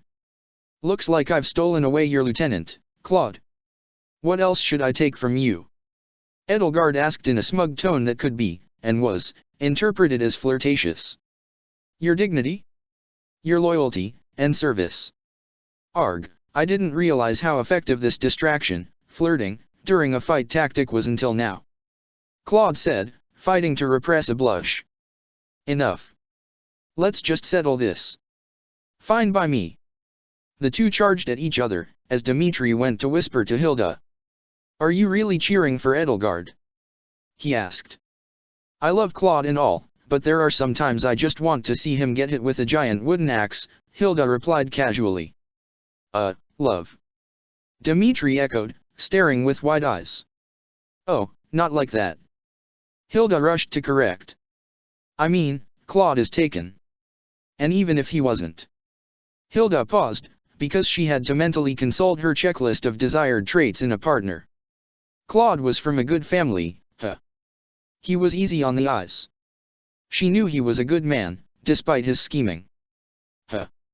"I don't have any objections to dating him, actually," Hilda said, leaving out the part where this was only in a world where she managed to gather up romantic feelings for him, because she couldn't imagine their relationship being romantic at all unless alternate universes were involved. Now, this duel between the two axe-wielders was treated as a class spectacle, and a spectacle required snacks and drinks. The reason this was important was because Ash was sitting close enough to the pair to hear this, and immediately started choking on his popcorn. Felix, sitting next to him, immediately did what he could to make sure Ash didn't die. This involved hitting Ash in the back really hard. This is absolutely not how you help someone who is choking and still coughing. It worked, somehow. The popcorn left Ash's throat and fell onto the floor.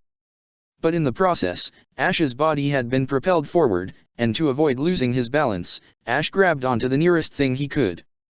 Which was Felix. Ash accidentally wound up hugging Felix's arm to his chest. "I see, so the sarcastic knight and his admirer apprentice," Ingrid said immediately. "Can't I at least be a fellow knight?" Ash protested. And then Felix spoke up. "You don't have a problem being paired with me?" Felix asked, because he knew Ingrid was an unstoppable force of nature when she wanted to. If she decided they were ending up together, they were ending up together. "No, not really," Ash replied, because Ingrid was incapable of scaring him. Honestly, if she carved up a pathway of destruction during battle, he would probably wind up applauding her. This response, though it made Felix blush, very slightly, seemed to be the wrong one, because Felix's answer was, "Well, I do." Get off. Felix's main problem was that they were in public and people, Sylvain, could see. And those people, Sylvain, would tease them. And Felix would get in trouble for throwing those people, Sylvain, in the fishing pond.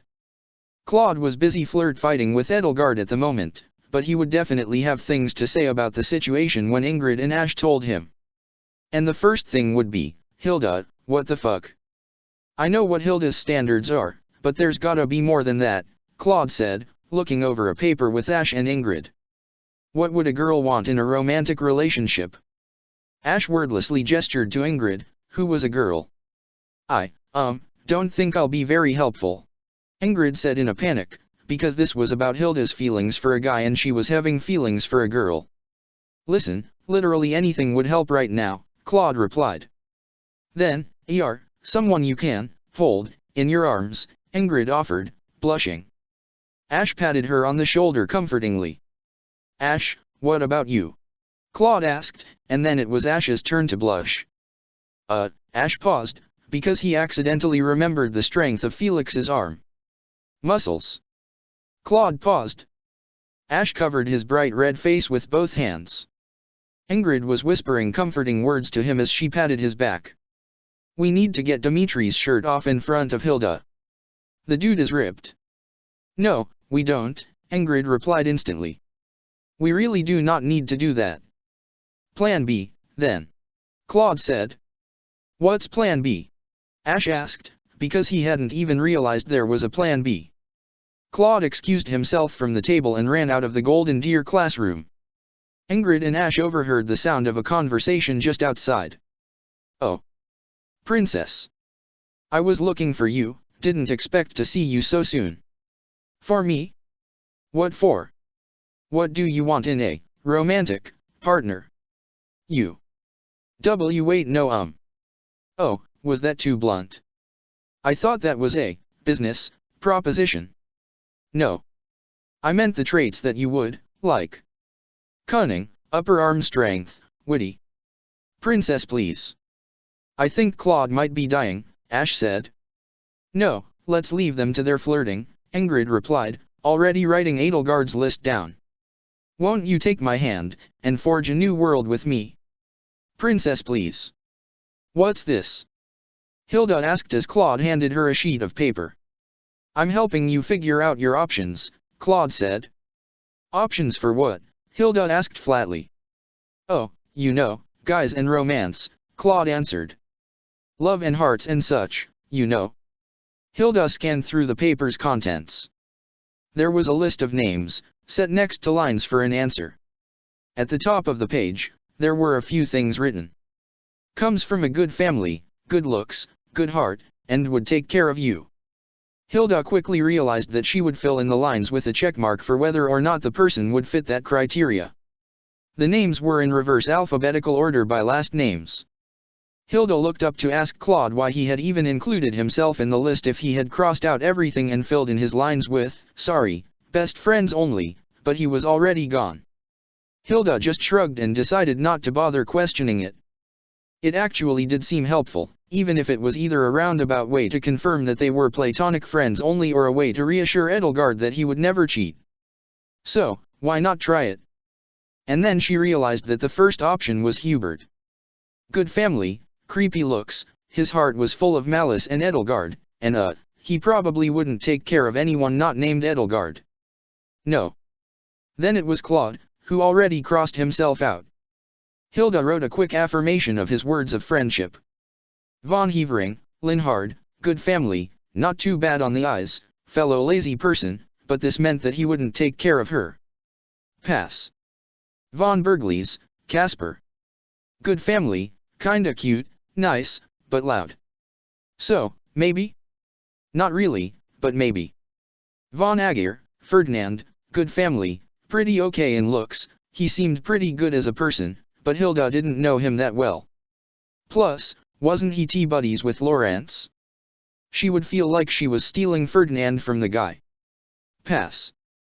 Hilda wondered why there were so many Von names in the school, but then she hit Ignatz. Who, well, was a commoner. She thought it over a bit, absent-mindedly considering her options. Yeah, she could probably live off of her money, even if she married a commoner. Yeah, he was cute, yeah, he was nice, but would she really want to? She had fun talking to him about art sometimes, but that wasn't really enough to make her want to date him. They'd be better off as art buddies or something. Pass. Hubert, Ash, well. He was adopted into a noble family, but the head, he would need someone to help him run the house. Even if he was cute and sweet, Hilda couldn't help him like that. Pass. Molinaro, Didu. Wasn't he a commoner? But, he was paid pretty well, probably, but he was devoted to serving Dimitri, so would he even have enough time to take care of her? She didn't want him to overwork himself or anything, so pass. Kirsten, Raphael. Oh, he was a commoner too. That wasn't a point against him, but well. Raphael was boisterous. Loud. Excitable. Hilda liked that in a friend, but in a partner, no, no thank you. Pass. Gloucester, Lawrence. No. Pass. Gautier, Sylvain. Good family, kinda hot, but he was a playboy. She would flirt with him, maybe, but trust him with anything more? Nope. Pass. Frildarius, Felix. Sure, he was from a good family and all, but his personality? No thanks. Pass. And then Hilda came to the final name on the list. Bladdid, Dimitri. Hilda's eyes widened at the name, reading it again until it sunk in. Dimitri? The Crown Prince, Dimitri? Leader of the Blue Lions, Dimitri? Her relaxing buddy, Dmitri? Trying to calm herself down, Hilda tried to act normal. He was included because he was also a boy. It was fine. He was a good guy. He would treat her well. He was attractive. But he was the crown prince to a nation that desperately needed a king. Hilda wouldn't be a good queen. She would just say no such things about yourself. She wasn't suited to being someone so important. You're putting yourself down too much. No, she just wasn't good enough. I don't understand why you're so insistent on calling yourself weak and helpless. Hilda, do you not realize how incredibly strong you are? Hilda violently grabbed the paper and flipped it over.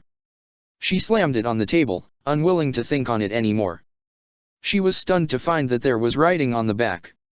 Read this when you think you've got someone who can fit all your standards, the writing said. She gulped as she scanned the rest. Her heartbeat was. Could you imagine yourself hugging him? She could. But, because of their height difference, she would be resting her head against his chest. Picking it up with both hands, she held the paper closer to her face. That way, she could seem busy and hide her blush. Do you feel safe and comfortable around him? She could relax around him. Do you ever admire his figure? Sometimes, Hilda thought he was rather tall, rather striking. Sometimes, the shine of his hair caught her eye. Is he cute in your eyes? Hilda heard her own voice in her mind, calling Dmitri cute, awkward, and endearing. Do you want to hold his hand? And, well, it was shocking how easily Hilda's mind had made the jump from imagining them walking side by side to walking side by side and hand in hand. Hilda's blush only intensified when she realized what the last two questions were. Do you want to kiss him? Do you want to sleep with Hilda? Hilda jumped, a scream leaving her lips as she accidentally tore the paper in half. She turned around, showing a nervous smile to the person behind her. Hey. Don't do that. You scared me. I apologize, Dmitri said, and Hilda's face froze. I had been sent to fetch you from the classroom. Hilda immediately mentally blamed Claude for this. Oh, all right, Hilda said, standing from her seat. Should we go?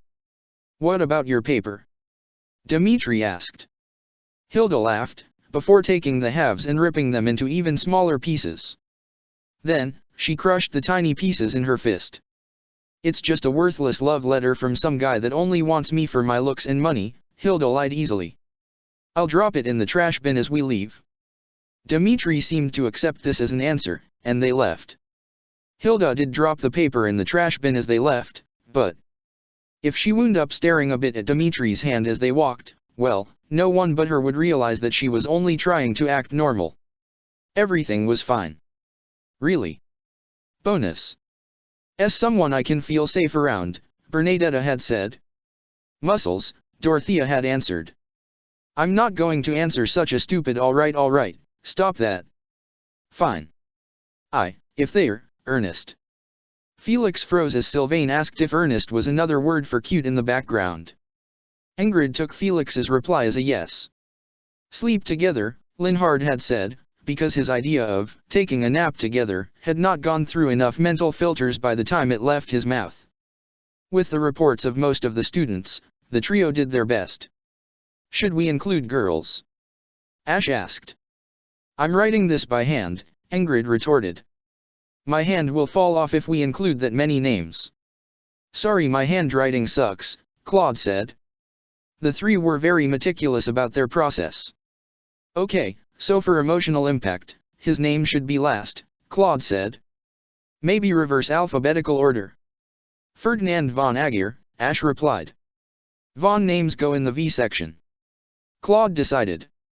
Chapter 20. Hilda didn't have more time to think about how she didn't like Dmitri that way. One day, they were setting out for their missions, everyone saying their goodbyes, and the next, Flane was missing. Hilda threw herself into the search eagerly. She ran around the school, asked around, followed up on rumors, everything. So, when she overheard what seemed like a serious conversation in the training hall, she already knew to hide and eavesdrop rather than interrupt. Interrupting meant possibly missing out on important info. Your Majesty, I know this is, well, impolite and all, but you can't possibly be planning on sneaking out with Claude in town again. Leonie exclaimed. I mean, Flane is missing. She's probably been kidnapped by that Death Knight from the rumors. I appreciate your concern, Edelgard replied, but that's just a rumor. We can't assume anything. I was going to search in town, and Claude agreed to accompany me. Your Majesty. If that is all, I will take my leave. Hilda stayed silent as the sound of footsteps grew further away. That wasn't good. In fact, that was actually terrible. Hilda absolutely was not going to let anyone else do anything stupid and get kidnapped. No. So, Hilda did the logical thing and schemed. Being friends with Claude had meant that she was familiar with the ideas behind scheming. First, you had to decide upon your goal and the method you'd use to achieve it. Second, you had to figure out the obstacles in your way. Then, you had to balance getting rid of the obstacles with advancing towards that goal. Her goal was to make sure no one was getting kidnapped. Her method was gathering everyone into one place. The obstacles in the way would be any tension between classmates. Any animosity, any rivalries, any unsolved romantic tension would ruin everything. Hilda took in a deep breath, sighed it out, and decided to face the facts. She had to face something very uncomfortable and terrible. For everyone's good. She had to help Casper and Sylvain make up after their argument. Obviously. The only other thing she could think of that fit the description of animosity, rivalry, or unsolved romantic tension would be Edelgard and Claude's beating around the bush, and that was only because Edelgard flustered the archer too much for him to say yes. That didn't even count as tension. So, Hilda said about doing just that. How should I know? Casper asked. 1 second I was asking him whether or not he was okay fighting his brother, the next, he was angry and asking me all about why my life seemed to be so easy. I kinda forgot what he asked though. He acts like everything is fine now, but I think he just got angrier after the mission. If I did something wrong, shouldn't he just tell me? Sylvain said that the argument started because Casper stole all the ladies' attention in the training hall, but that's not true at all. Mercedes exclaimed. I know that Sylvain isn't the type to get jealous if someone gets a lot of attention, but he won't tell me why it actually started. Maybe ask one of his childhood friends. His movements when training have been more frenzied lately, Felix recounted. I thought he might be developing a taste for blood just like the Boar Prince, but that might not be it. If you call Dimitri a boar one more time, I'm going to flip you into the pavement, Hilda said with a smile, terrifying Felix immensely. Then, when Hilda was looking for someone else in the courtyard, she got called upon by Claude. Hilda, were you really going to enact some sort of plan without me? Claude asked with a huge grin. Of course not. Hilda replied. I just needed some info first. Marianne said, because she was in the area. Why is there someone sticking out of the ground? Marianne. Do you wanna help too? Hilda asked with a huge grin. Me. Yeah. You'll be great. Hilda exclaimed. Why is Felix sticking out of the ground? Dimitri asked, and Hilda froze.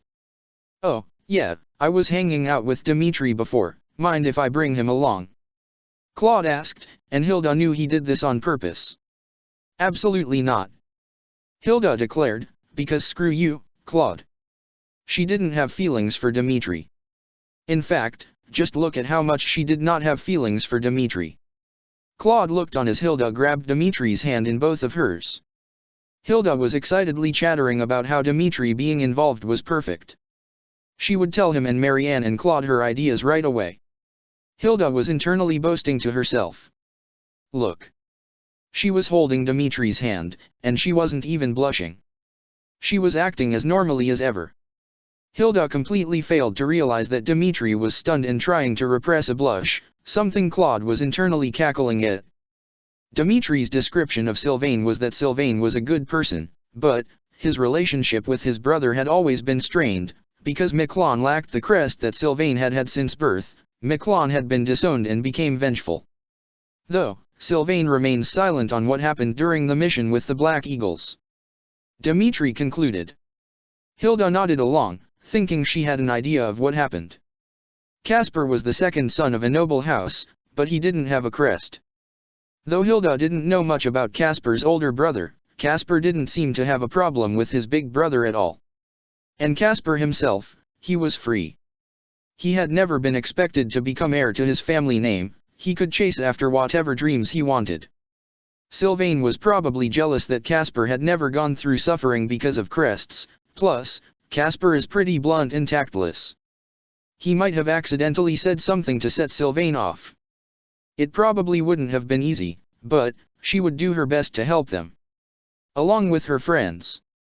There was a loud crash in the empty reception hall, as boxes toppled to the floor. "Oh, I'm sorry. Are you okay?" Marianne asked, rushing to the side of the person she had crashed into. Yeah, what about you?" Caspar returned the question, recovering quickly. He looked around for what had fallen, only to pause. "Why are you carrying so much alone? This is way too much, isn't it?" Marianne's answer was a quiet, some people left their work to me. I was going to deliver those to the teachers, then clean the stables, then mop the floors. No, isn't that too much? I don't mind. I'm happy if I can help. Usually I just mess things up. Marianne's expression darkened, as she whispered, "I really did inherit a crest of misfortune. That wasn't part of the plan. The plan was to have Sylvain pass by as Caspar was being nice and helping Marianne, so that Sylvain would realize that Caspar didn't mean anything bad and he really did just want to help. Who cares what crest you've got?" Caspar demanded angrily. "That has nothing to do with people treating you like you don't have a backbone. I am sorry. Don't apologize," Caspar ordered. "I mean, you could have no crest at all, and that still wouldn't justify a damn thing they've done to you." Caspar fumed as he got up and helped Marianne gather up the boxes. "The next time people wanna treat you badly, 'cause of a crest, you oughta look 'em in the eye and tell 'em that they're not worth half of you," Caspar declared. Marianne's eyes widened in response. And, behind the corner, Sylvain couldn't help but wonder. If Caspar meant it, then. No, he had to see whether or not Caspar was who he presented to the world, first. He had to make sure. "I think we got off on the wrong foot," Sylvain said. "I mean, yeah, I was unreasonable. I want to make things up to you. Want to grab tea together." "Huh? Tea?" Caspar echoed. "Yeah. I can't help but be interested in getting to know more about you, and what better way than tea? I dunno, training." "Is he hitting on Caspar?" Hilda asked. "It's how he speaks to people he's not comfortable with," Dmitri replied, sipping from his tea. They were spying from the tea tables, disguising their eavesdropping with teacups and sweets. It wasn't a date. It was not a date. Claude and Marianne were not there because it would look weird if it was a 4-person tea party at a 2-person table. Marianne was shy, and Claude couldn't be alone with anyone without worrying about Edelgard, probably. There was a good reason for why it was the two of them in particular, really. Hilda just didn't know what it was, but it existed. "So, this was simply you eliminating an obstacle to your plan, right?" Dmitri asked. "What is your end goal, exactly?" Hilda smiled, resting her cheek in her hand as she propped her elbow on the table. "I want to have a sleepover," she announced. "A sleepover?" Dmitri repeated. "I mean, wouldn't it be fun? We could all spend time together, bond like we aren't divided into separate classes," Hilda said, before a bit of sadness entered her expression. "We could keep an eye on each other, and keep each other safe. If we're all in the same place, we can't be disappearing, right?" "You are very kind and thoughtful," Dmitri said earnestly. "I'm glad to have you here." "Oh, stop it, you'll make me blush," Hilda replied. Actually, she applied makeup just to make sure she wouldn't be seen blushing, teehee. And then Professor Manuela emerged from the gazebo. "What? Sorry, but I can't let you do that," Professor Manuela said as she walked straight towards them. "I very much can't allow that, despite your good intentions." "Huh? But, Professor..." Manuela shushed her protests, winking as she added, "There's no way all of you will fit in one room. We'll clear out the officer's room and the room next to it for you guys, all right?" "Professor Manuela, you're the best!" Hilda exclaimed. Yes, I know. Thank you very much." At the sight of Hilda being energetic and happy again, Dmitri couldn't help but smile too. "So, is there a reason why we're moving the furniture in this room?" Seath asked as he set a table by the wall. Manuela smiled casually as she sipped from her glass, having taken a break from moving things. She was seated on the table with one leg crossed over the other. "Why, a student was going to host a sleepover, so I generously offered these 2 rooms to fit everyone," Manuela replied. "Wasn't it a lovely idea?" Seath paused. "So, the reason I am here, spending valuable time moving these items when I could be searching for Flame, is because you indulged some student's request for a sleepover?" Seath asked, seething. "Yes," Manuela answered. "After all, if the students are in one place, we can keep an eye on them easier. No one can reach them without passing our offices, nor can they leave without passing by us. It also keeps the dreadful mood from getting to them. If need be, one person alone can keep watch over them, meaning we can devote even more eyes and ears to the search." Seath's eyes widened, before he lowered his head. "I apologize. I hadn't even considered that." "You're beside yourself with worry," Manuela said, lifting her hand to pat Seath's shoulder. "But we are all searching for Flame. We'll find her." Seath sighed, still seeming stressed, but thankful. "Don't worry," Manuela told him. "I've already narrowed down the list of suspects." Manuela then finished her drink and hopped off the table. "Well, have fun supervising," Manuela said, already leaving the room. "Wait, what do you mean?" "I'm going to be a bit preoccupied, so please watch over the students," Manuela asked. "Professor Byleth will be helping you. Just relax and remember to have fun. Toodles." And then she was gone. Seath had absolutely no idea how to react to that. Professor Byleth just walking in silently and carrying a table over their shoulder with one arm didn't help matters. Check the description for the links to the author.